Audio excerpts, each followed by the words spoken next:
एक लड़की थी।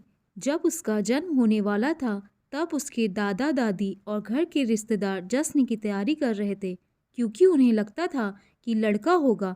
पर ऐसा नहीं था, लड़की हुई। जब लोगों ने उसे देखा और जिस नाम से पुकारा, वो था कुलक्ष्मी। अब सगुनी नाम सुनने में अजीब लग रहा है ना, लेकिन वो लड़की मुस्कुरा रही थी अपना नया नाम सुनकर। सोच रही थी कि किसी जन्नत में आ गई हूँ मैं, लेकिन लोग मुझे छू भी नहीं रहे हैं। ऐसा लगता है मानो मुझे कोई बीमारी है। जो जश्न मनाने आए थे वो भी चले गए। मुझे लोग मारना चाह रहे थे। सोच रहे थे लड़की हूँ और बदनामी के सिवा दे भी क्या सकती हूँ। केवल एक इंसान जो मेरा पूरा साथ दे रहा था, वो थी मेरी माँ, जिसने मुझे दुनिया की नज़रों से बहुत दूर भेज दिया। दुनिया की नज़रों में तो मैं मर चुकी थी, लेकिन मैं तो अनाथालय में थी। मेरा भरा पूरा परिवार था, लेकिन फिर भी मैं अनाथालय में थी। कितना अजीब है ना। ऐसा कोई दिन नहीं जाता था जब मेरी माँ मुझसे मिलने ना आती हो और मुझे दूध ना पिलाती हो। मेरी पूरी देख रेख करती थी मेरी माँ, और परिवार वालों से झूठ बोलती थी कि मैं अपनी सहेली से मिलने जा रही हूँ। हर रोज़ माँ नए बहाने बनाती थी। एक दिन मुझे तेज बुखार हो गया और उस दिन माँ पूरे दिन मेरे साथ रही और मुझे सुलाकर ही वापस घर गई। पापा ने पूछा कि इतनी देर कैसे हो गई, तो वो बोली कि मेरी सहेली की तबीयत खराब थी और मैं उसकी मदद कर रही थी। पापा ने गुस्से में उस दिन मम्मी की पिटाई भी की। माँ दर्द सह रही थी, लेकिन फिर भी मुझे छिपा रही थी। उसे लगता था कि मैं तो बच्ची हूँ, मैं क्या समझूंगी, लेकिन ऐसा नहीं था। मैं सब समझती थी। मैंने भी सोच लिया कि सब जानकर रहूंगी। मैं मैडम के पास गई और बहुत रिक्वेस्ट करने पर उन्होंने मुझे सब कुछ बता दिया। यह सब सुनकर मुझे बहुत गुस्सा आया। मैंने तभी सोच लिया कि कुछ अलग करके दिखाना है। कुछ बड़ी हुई तो मैंने बॉक्सिंग क्लब ज्वाइन कर लिया।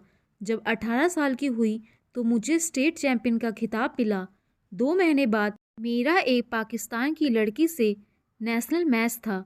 जब मीडिया मेरा इंटरव्यू लेने आई तो मेरी माँ का फ़ोन आया और वो बेचारी बोली कि बेटी, कृपया अपने परिवार की बुराई मत करना। मुझे तो हंसी आ रही थी कि मेरी माँ आज भी अपने परिवार को बचा रही थी। मैंने इंटरव्यू दिया और पूरी जनता ने टीवी पर वो इंटरव्यू सुना। शाम को माँ ने बताया कि टीवी देखते हुए पापा बोल रहे थे कि वाह, क्या लड़की है, कितना नाम रोशन कर रही है अपने माता पिता और अपने परिवार का। वो लोग तो मुझे छोड़कर चले गए थे, यह कहकर कि मैं कुलक्ष्मी हूँ। आज वो लोग मेरे से मिलना चाहते थे और मेरे साथ फ़ोटो खिंचाना चाहते थे, लेकिन आज भी वो मेरी पहचान से अनजान थे कि मैं कौन हूँ। ठीक 2 महीने बाद नेशनल चैम्पियनशिप का मैच हुआ और वो सभी मुझे देखने आए थे। बहुत सारे लोग मैच देखने आए थे और सभी बोल रहे थे यू कैन डू इट। लेकिन मेरी नज़रें उस भीड़ में अपने परिवार को तलाश रही थी। दूर भीड़ में मुझे मेरा परिवार नजर आया। उनको देखते ही मेरे अंदर गुस्सा भर गया और सारा गुस्सा मैंने अपने प्रतिद्वंदी पर निकाल दिया और वो नेशनल खिताब अपने नाम कर लिया। फिर क्या, सभी मुझ में इंटरेस्टेड हो गए। लोग मुझसे मेरे परिवार के बारे में पूछने लगे। बहुत मजबूर होकर मैंने बताया कि मैं वो लक्ष्मी हूँ जिसे 20 साल पहले मार दिया गया था। उसे सबसे पहला नाम कुलक्ष्मी दिया गया था। मेरे पूरे परिवार की आंखें नम हो चुकी थीं।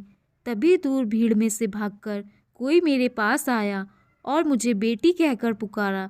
ये सब मानो मेरे लिए कोई सपना जैसा था।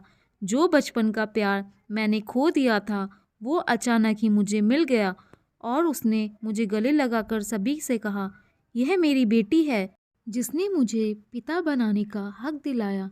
सभी लोग मेरे से माफ़ी मांग रहे थे। जब मैंने जन्म लिया तब मैं केवल एक लड़की थी, लेकिन आज मैं एक बेटी हूँ। अब मैं अपने आंगन की तुलसी बन चुकी हूँ, अपने घर की मुस्कान बन चुकी हूँ, मैं बेटी बन चुकी हूँ। यह कहानी थी मुझ कुलक्ष्मी की, जिसने मुझे अपने घर की लक्ष्मी बनाया और मेरी माँ इस कहानी की सबसे महत्वपूर्ण पात्र थी। होती नहीं बेटियाँ हर किसी की चाह में जहाँ ना सोचा हो पहुँच जाती हैं उस राह में। जिसने उन्हें पैदा होते ही मार दिया हो, समझो उसने अपनी बदल रही किस्मत को ठुकरा दिया। दोस्तों, आपको ये कहानी कैसी लगी नीचे कमेंट करके हमें ज़रूर बताइएगा। अगर आपको ये कहानी पसंद आई हो तो अपने दोस्तों के साथ ज़रूर शेयर करें और ऐसी ही प्यारी कहानियाँ सुनने के लिए हमारे चैनल को सब्सक्राइब करके बेल आइकन को ऑल पे सेट करना ना भूलें। धन्यवाद।